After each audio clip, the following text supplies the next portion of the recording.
Today's postcard is from the rectory of the most southerly parish in the county of Middlesex. Our guides are Chris Swift, Vicar of St Nicholas, and local historian Nick Pollard. We're in Shepperton.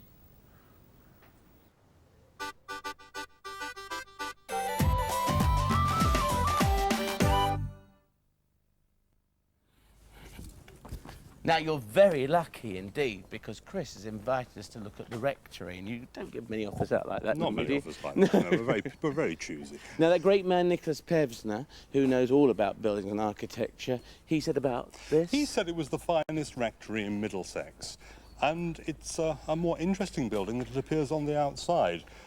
On the outside, it looks like a Queen Anne house, but actually, when you go inside, you realise it's much older. Right. So if we come in... Oh, yes. Not Queen Anne at all in Not here, Queen Anne Chris? at all.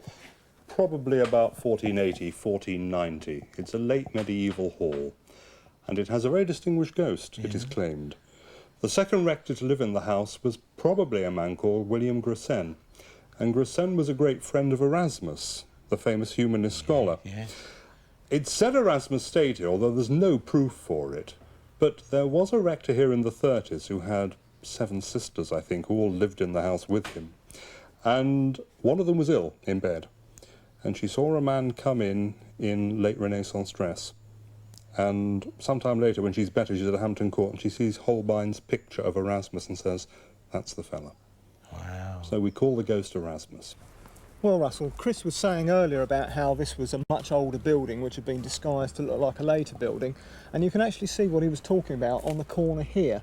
The building, although it's timber framed, is actually clad in what are called mathematical tiles, which are very thin bricks which have an overlap behind, which overlaps with the brick above, so that when they're all put together they can look exactly like bricks. But as you see, the trick is given away on the corner here, because the tiles themselves are only about ½ an inch thick. Yes. And that basically is to disguise it, is it? Yes, that's right. Obviously, it was a snob thing that to have the latest thing, a house made of brick, and it was a cheap way of disguising your old-fashioned wooden house to look like a modern, up-to-date brick one. But they're not snubby in Shepperton, are they? Not at all.